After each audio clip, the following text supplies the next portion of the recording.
세월이 상당히 빠르게 지나가고 있습니다. 3월도 이제 중순을 지나는데요.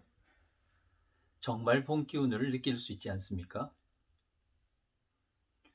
자, 우리가 도대체 어디를 가고 있는지, 지금 우리가 배우고 있는 과정이 어디인지, 항상 지난 시간, 또 그리고 앞서 배웠던 내용들을 이 한국 교회사에서는 잘 좀 생각하고요.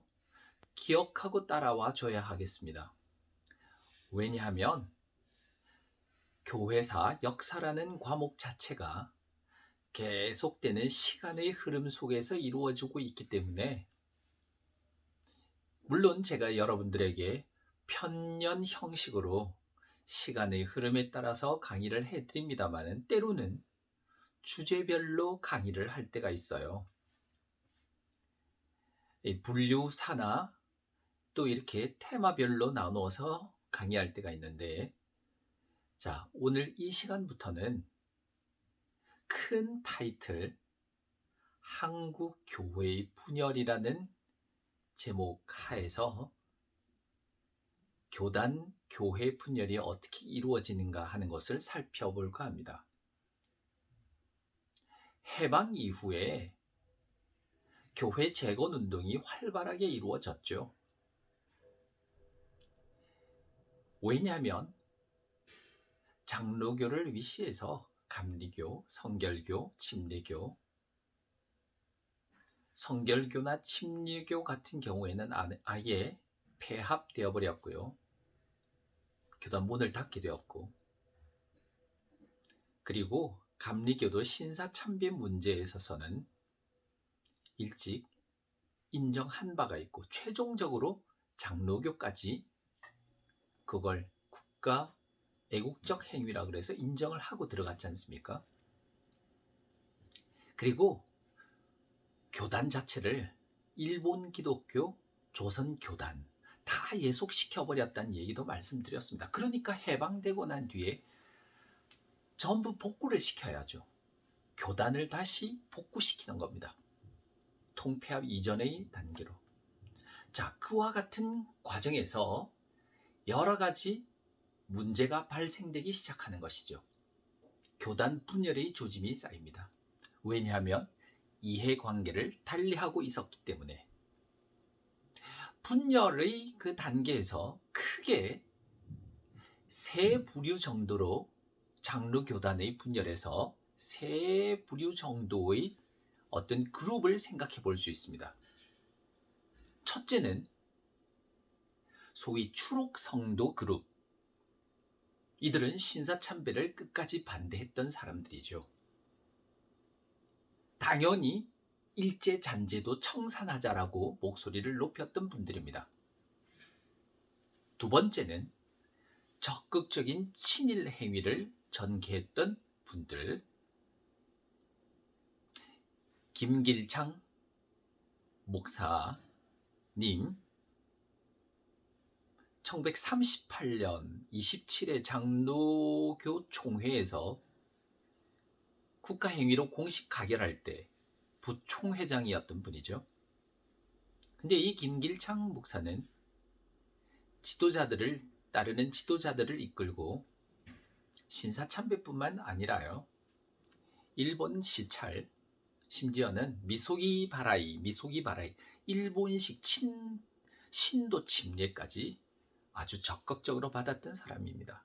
소위 친일파 그룹, 그리고 다수에 속하는, 신사참배는 어쩔 수 없이 했지만 소극적이고, 그리고 다수를 형성했던 중도적인 입장에 취했던 사람들, 이런 사람들이 각각 있었기 때문에 이들이 어떤 노선을 걷는가 하는 것은 상당히 중요합니다.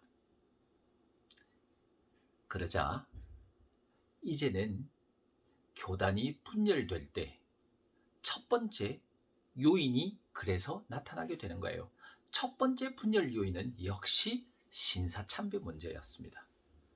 이 신사참배 문제를, 죄가를 어떻게 회개, 또 그리고 지도자들은 어떤 책벌 이런 부분들이 남겠죠. 두 번째는 신앙 노선의 차이였습니다. 자유주의 신학이라는 것이 우리나라에도 도입되고요.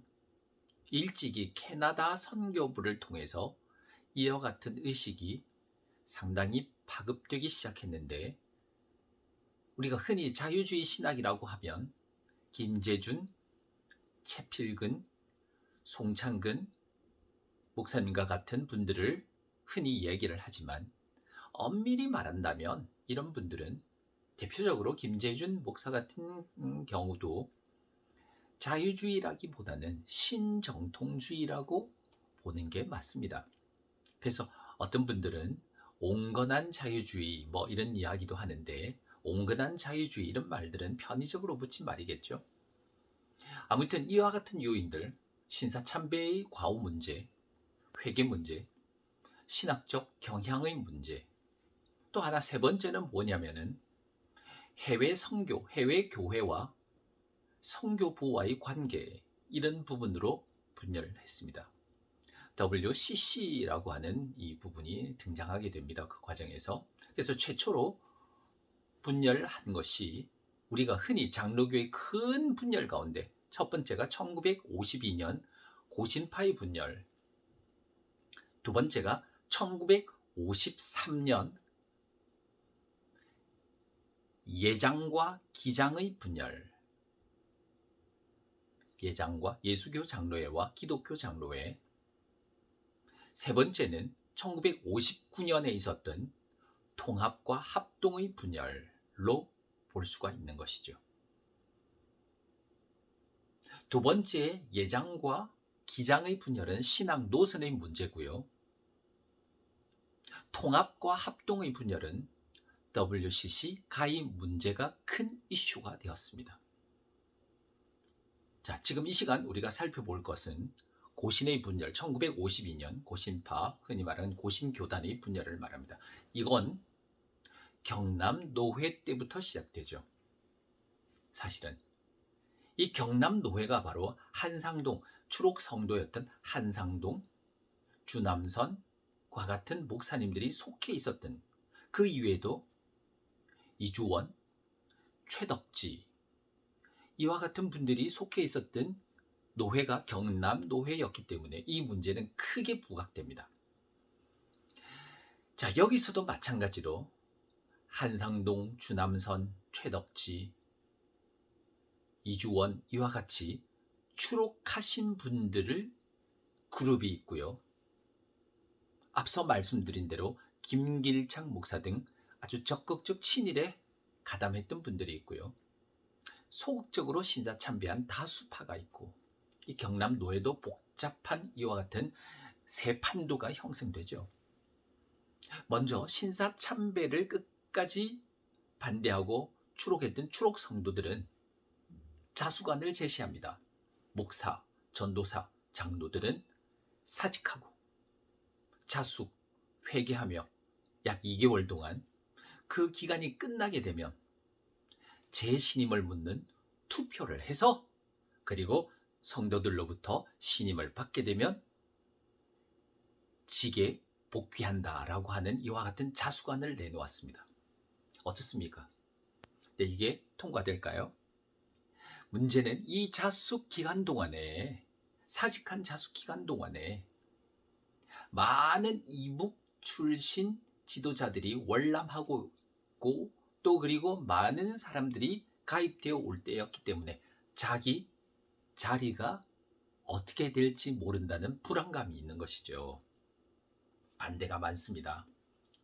이것은 통과되지 못했어요. 받아들이지를 못했습니다. 이 자수관은 내부의 반발. 그래야 1945년 12월, 해방된 그해 12월에 경남 노회, 47회 경남 노회에서 주남선 목사님이 마침 노회장으로 당선이 돼요. 그러면 이건 좋은 기회가 왔지 않습니까? 그렇게 해서 추록 성도들과 함께 교회 과거 청산 문제가 대두된 것이죠. 다시 목소리가 커졌습니다. 아울러 여기서 신학교 건립 운동까지 등장하는 것입니다. 경남노회 안에서. 자, 추록 성도들이 많았던 경남노회에 마침 주남선 목사님이 노회장이 되고 난 이후에 과거에 대한 청산 문제, 그리고 신학교 건립 문제가 나온 것이죠. 왜 신학교 건립 문제가 나왔나? 그럼 한국에 있는 신학교는 하나밖에 없었어요. 평양신학교는 이미 문을 닫았고요.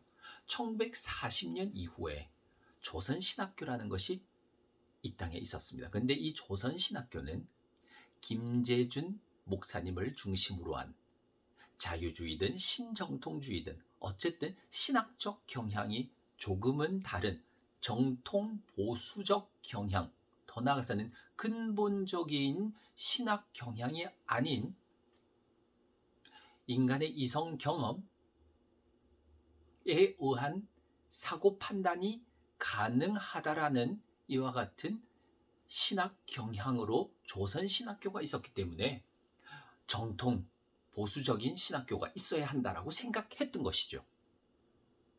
그렇게 해서 신학교 건립 이야기가 안건이 등장합니다.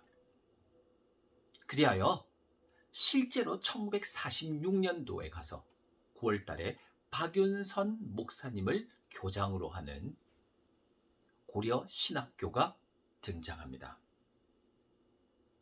새로운 신학교가 시작이 되어진 것이죠. 경남노회에서.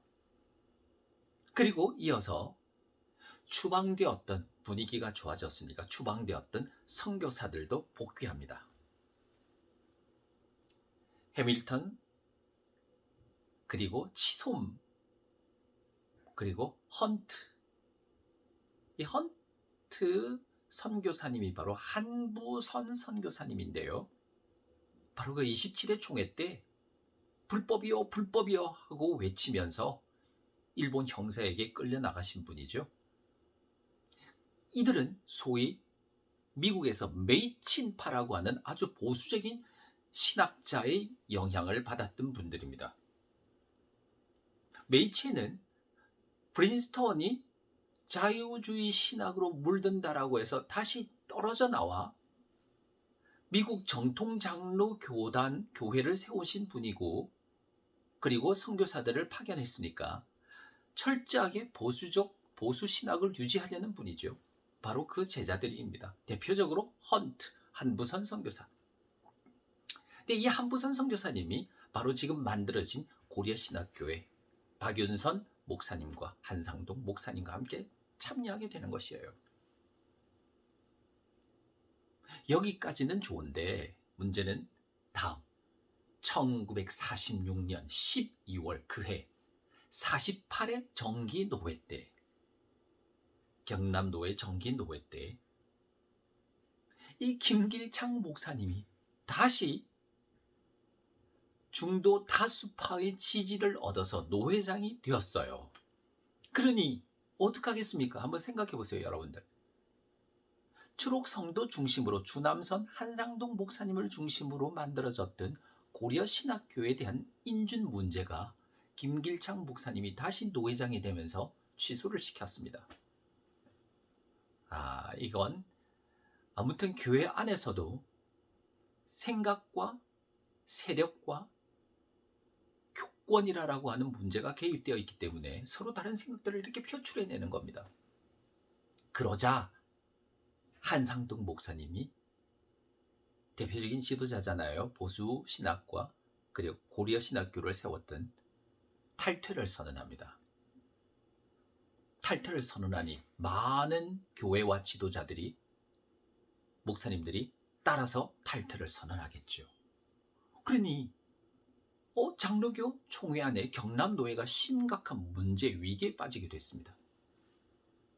이 문제를 해결하기 위해서 그 이듬해 1947년도로 왔습니다. 1947년도 3월에 임시노회를 열어서 이 문제가 다수가 탈퇴하고 있는 이 마당에 경남노회가 와야 될 위기다. 그러니 지도 노회장인 김길창 목사님과 임원들이 사퇴를 하라라고 압력이 들어갔어요. 그래서 1947년 3월 임시노회 때는 김길창 목사를 위시한 임원진들이 전원 사퇴를 했습니다. 그리고 이제는 다시 이 추록 성도들 교회 재건안을 가지고 다시 한상동 목사님은 복귀를 하게 돼요.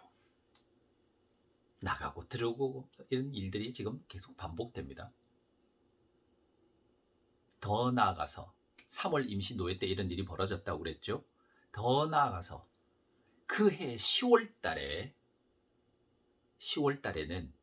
고려신학교에 아주 귀한 분이 초빙되어서 교장으로 앉습니다. 바로 박형룡 목사님이죠. 이렇게 해서 고려신학교가 안정되이 진행되고 출발하는 듯 했습니다. 서울에서도 박형룡 목사님을 따라서 대표적인 한국의 보수신학자이니 조선신학교에서 배웠던 신학생들이 그 조선신학교에서 가르치는 교수들이 가르치는 내용들이 자기들이 생각하는 성경관과 또 그리고 성경에 따른 여러 가지 신학적 바탕과 배경이 이해할 수 없는 부분들이 많다라고 해서 항의를 하고 총에다가 항의를 하고 하다 박형룡 목사님을 따라서 52여 명이 아예 부산으로 고려신학으로 이동해 와서 고려신학교에 입학하는 이와 같은 일들도 있습니다. 그렇게 해서 어쨌든 박형룡 목사님이 오신 거예요. 그런데 박형룡 목사님의 생각은 1947년 10월에 교장으로 취임한 박형룡 목사님의 생각은 어떻게 하든 이 고려신학교를 부산에 둘 것이 아니라 한국의 중심 서울로 이전해야 하고 그리고 노회 인준 신학교가 아닌 총회 인준 신학교로 정식으로 인가를 받고 싶은 생각이 컸습니다. 그러려면 선교사들의 지원과 도움도 큰데 그 선교부가 앞서 말씀드린 메이첸의 영향에 있었던 헌트 한부선 선교사님 이외에 치솜이나 해밀턴 선교사들 뿐만 아니라 미국의 남북 장로교 선교부, 캐나다 선교부, 호주 선교부까지 다 망라한 선교사들과 연합적인 발전 계획을 세웠던 것이죠. 자, 문제는 박형룡 박사의 이와 같은 원대한 꿈이 반대에 부딪힙니다. 왜냐하면 메이첸파 선교사들이 반대하는 거예요. 그렇게 막무가내로 할 수는 없다라는 것이죠. 그러자 박형룡 목사님은 고려신학교 교장을 약 6개월 만에 사직하고 서울로 돌아와서 서울에 다시 장로회 신학교를 건립하기에 이르게 되는 것입니다. 자, 이와 같은 과정에서 한상동 목사를 따르고 그 고려신학교의 노선을 지지하는 교회들도 많습니다만은 뜻하지 않게 1948년도에 가서 9월 49회 임시노회 때 뜻하지 않은 일이 벌어집니다. 문창교회, 마산 문창교회에서 진행될 때 어떤 한 분 목사님이 과거 일제 때 신도 침례, 미속이 바라이 받은 것을 자복하는 회개를 한 일이 있어요. 이 일이 계기가 되어서 김길창 목사님을 제명하기에 이르릅니다. 그러자 김길창 목사님은 따로 나와서 경남노회와 별도로 새로운 노회를 또 하나 만들게 되죠. 이것이 바로 분열되어지는 새로운 전기와 계기를 맞습니다. 이후의 내용들은 다음 시간에 말씀드리고 다음 시간의 큰 주제는 이제는 예장과 기장의 분열에 대한 말씀들을 여러분들에게 드리고자 합니다. 감사합니다.